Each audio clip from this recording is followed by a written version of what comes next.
আর মাত্র কয়েকদিন বাদে দীপান্বিতা অমাবস্যাতে অনেকের বাড়িতে কালী পুজো হয়, আবার অনেকের বাড়িতে অলক্ষ্মী বিদায় করে মা লক্ষ্মীর পুজো করা হয়। আর মা লক্ষ্মীর পুজো হোক বা কালী পুজো হোক, ভোগে খিচুড়ি লাবড়া তো মাস্ট। তাই অনেক বন্ধুদের রিকোয়েস্টে আজকের পর্বে নিয়ে এসেছি ভোগের লাবড়ার রেসিপি। চলুন তাহলে এবার রেসিপিটা দেখে নেওয়া যাক।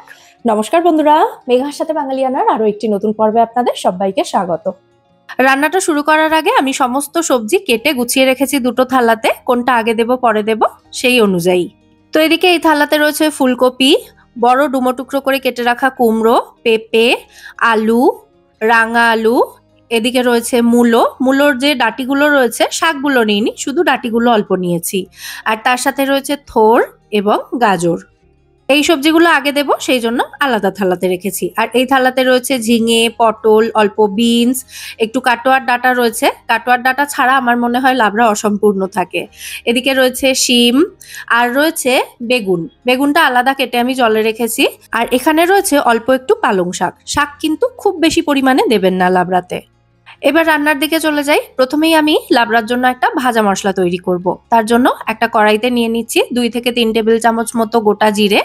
আর যতটা জিরে নিয়েছি তার ঠিক অর্ধেক পরিমাণে নিয়েছি গোটা ধনে। জিরে এবং ধনেটা একটু নাড়াচাড়া করে ভেজে নিচ্ছি। সামান্য একটু নুন দিয়ে দেব ভাজার সময়, তাতে হিটটা ইভেনলি চারিদিকে ছড়াবে এবং সমস্ত মশলাগুলো একদম ইভেনলি মানে সমানভাবে ভাজা হবে। তো জিরে ধনেটা একটু ভেজে নেওয়ার পর এর মধ্যে 3টে শুকনো লঙ্কা এভাবে ছিঁড়ে দিয়ে দিলাম। আর এটাকেও একটু নাড়াচাড়া করে নেওয়ার পর দিয়ে দেব 2টো তেজপাতা।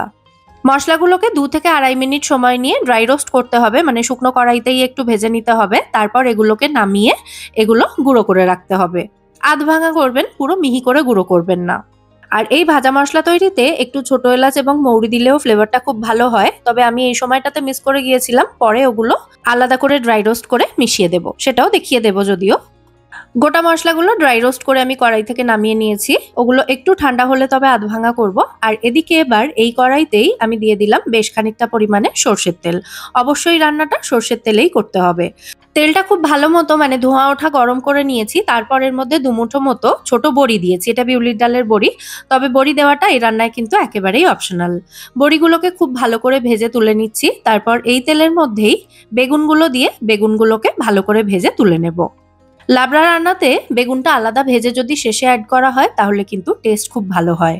আর সমস্ত সবজির সাথে বেগুনটা দিয়ে দেওয়া হলে বেগুনটা ভালো মতো ভাজা হয় না, তার থেকে এইভাবে করলে কিন্তু অবশ্যই স্বাদটা বেটার হবে।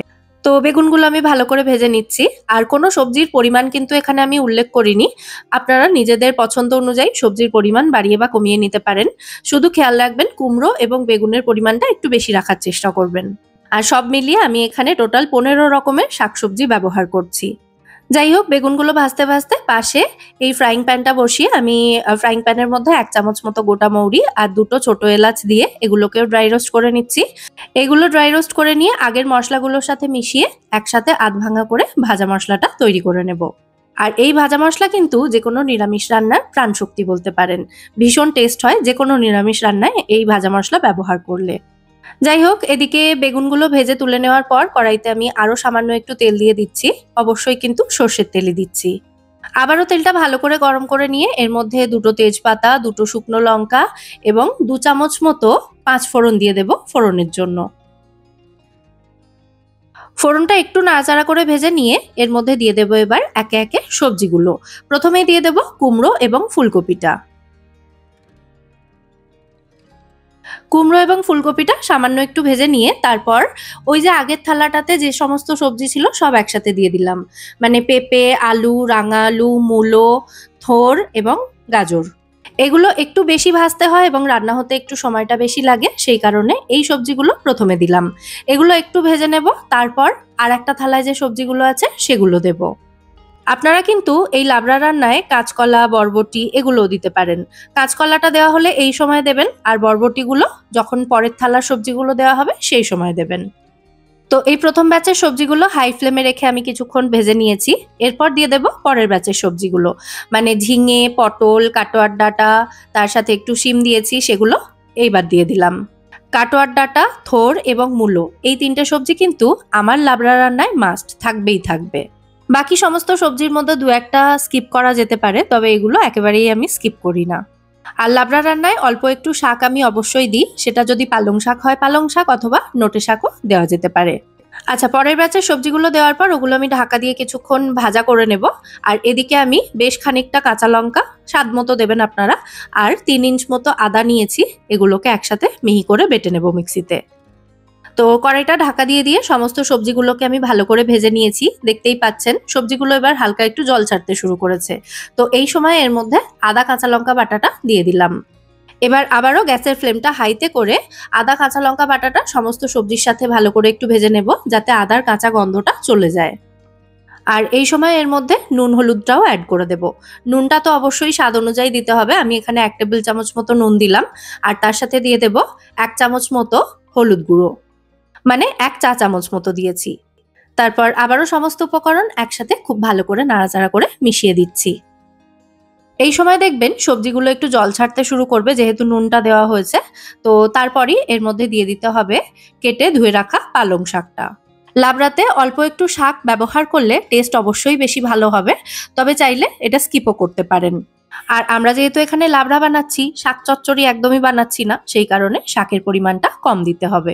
আমি কিন্তু এখানে মোটামুটি 150 গ্রাম মতো পালং শাক ব্যবহার করেছি, মানে কাটার পর 150 গ্রাম মতো। তো শাকটা দিয়ে আবারও সমস্ত উপকরণ ভালো করে মিশিয়ে নেওয়ার পর এবার লো টু মিডিয়াম ফ্লেমে রেখে কড়াইটাকে ঢাকা দিয়ে দিয়ে সমস্ত সবজি সেদ্ধ হয়ে যাওয়া পর্যন্ত এটাকে রান্না হতে দেব। দেখুন, 1 কড়াই সবজি কিন্তু অলরেডি অর্ধেক কড়াই হয়ে গেছে, এটা আরো কমে যাবে পরিমাণে। তো সমস্ত সবজি সেদ্ধ হয়ে যাওয়ার পর এবার দিয়ে দেবো আমি এর মধ্যে নারকেল বাটা, আপনারা নারকেল কোড়াও ব্যবহার করতে পারেন। আমি এখানে 2 থেকে 3 চামচ মতো নারকেল বাটা দিয়ে দিলাম। এর সাথেই দিয়ে দেব 2 চামচ মতো মিষ্টি। আমি এখানে চিনি দিচ্ছি না, মিশ্রি দিচ্ছি আধ ভাঙা করে, আপনারা কিন্তু চিনিও দিতে পারেন। আর দিয়ে দেব যে ভাজা মশলাটা তৈরি করেছিলাম সেটা 3 চামচ মতো। ব্যাস, এবার সমস্ত উপকরণ একসাথে খুব ভালো করে মিশিয়ে দিচ্ছি। আর বাকি যে ভাজা মশলাটা রইলো সেটা আপনারা কোনো এয়ারটাইট কন্টেনারে ভরে রেখে দিতে পারেন। নর্মাল টেম্পারেচারে রাখলেই ওটা খুব ভালো থাকবে 6 মাস পর্যন্ত। আর যে কোনো নিরামিষ রান্নায় আপনারা ওটা ব্যবহার করতে পারেন। মশলাপাতিগুলো সমস্তটা ভালো করে মেশানো হয়ে গেলে এবার এর মধ্যে ভেজে রাখা বেগুনটা দিয়ে দিলাম, আর তার সাথে যে বড়িগুলো ভেজে রেখেছিলাম সেগুলো আধ ভাঙা করে দিয়ে দেব। তারপর আবারও সমস্ত উপকরণ একসাথে খুব ভালো করে মিশিয়ে নেব। এরপর কড়াইটাকে ঢাকা দিয়ে একদম লো ফ্লেমে জাস্ট 2 মিনিট মতো রাখবো এটাকে। তারপর 2 মিনিট হয়ে গেলে সবশেষে অল্প একটু গরম মশলা গুঁড়ো আর 1 চামচ মতো ঘি ছড়িয়ে ভালো করে মিশিয়ে নামিয়ে নেব। তবে শেষে এই ঘি গরম মশলাটা দেওয়া কিন্তু একেবারেই অপশনাল, কেউ না চাইলে নাই দিতে পারেন, তবে আমি বলবো অল্প একটু ঘি গরম মশলা সবশেষে দেবেন। এতে কিন্তু লাবড়ার টেস্ট একেবারে আউট অফ বাউন্ডারি হবে, মানে ছক্কা হাঁকাবে। ঘি গরম মশলাটা দিয়ে ভালো করে আরো একবার মিশিয়ে গ্যাসের ফ্লেমটা অফ করে কড়াইটাকে ঢাকা দিয়ে আমি এটাকে 10 মিনিট মতো স্ট্যান্ডিং টাইমে রেখেছিলাম। তারপর এবার এই লাবড়া আমি সার্ভ করে দেব। খেতে যে কি অপূর্ব হয় এই লাবড়া, সেটা বলে বোঝানো তো সম্ভব না। আমার মাঝে মধ্যে খুব আফসোস হয় জানেন তো, যে আপনাদেরকেও যদি এরকম খাওয়াতে পারতাম একটু। যাই হোক, আপনারা যারা লাবড়া একটু বেশি মিষ্টি মিষ্টি পছন্দ করেন তারা কিন্তু মিষ্টির পরিমাণটা একটু বাড়িয়ে দেবেন। আমার বাড়িতে রান্নায় যেহেতু খুব বেশি মিষ্টি দেওয়ার চল নেই, শুধু টেস্ট ব্যালেন্স করার জন্য আমি মিষ্টিটা ব্যবহার করি, তাই আমি মিষ্টি একটু কমই দিই। যাই হোক, একদম ঐতিহ্যবাহী পদ্ধতিতে লাবড়া রেডি হয়ে গেল। খেতে অসাধারণ সুস্বাদু হয়, অবশ্যই রেসিপিটা বাড়িতে ট্রাই করবেন। আর এর সাথে ভোগের খিচুড়ির রেসিপি যদি চাই সেটা কিন্তু কমেন্টে অবশ্যই জানাবেন। আগেও আছে আমার চ্যানেলে আপলোড করা, তবে আপনারা যদি বলেন আমি আরো একবার নতুন করে ভোগের খিচুড়ির রেসিপিটাও অ্যাড করে দেব। তো আপনাদের কেমন লাগলো আজকের এই ট্রেডিশনাল পদ্ধতিতে তৈরি করা ভোগের লাবড়ার রেসিপিটা, সেটা কিন্তু অবশ্যই আমায় কমেন্টে জানাবেন। আশা করছি রেসিপিটা ভালোই লেগেছে। যদি ভালো লেগে থাকে ভিডিওটাকে বরাবরের মতো একটা লাইক এবং শেয়ার করে দেওয়ার অনুরোধ রইল। সাথে এরকমই নিত্য নতুন রেসিপি পাওয়ার জন্য আমার চ্যানেল মেঘার সাথে বাঙালিয়ানাকে সাবস্ক্রাইব করে আমার পাশে থাকবেন এবং আমায় সাপোর্ট করবেন। আর সাথে পাশে থাকা বেল আইকনটা ক্লিক করে অল নোটিফিকেশন অপশনটাও অতি অবশ্যই অন করে দেবেন, তাতে আমি চ্যানেলে যখনই কোনো নতুন রেসিপি আপলোড করব তার নোটিফিকেশন সবার আগে আপনার কাছে পৌঁছে যাবে এবং আপনি কোনো ভিডিও মিস করবেন না। আজ তাহলে এ পর্যন্তই। আবার দেখা হবে আপনাদের সঙ্গে পরের পর্বে নতুন কোনো রেসিপির সাথে। সবাই সুস্থ থাকবেন, ভালো থাকবেন এবং সবাইকে খুব ভালো রাখবেন। নমস্কার।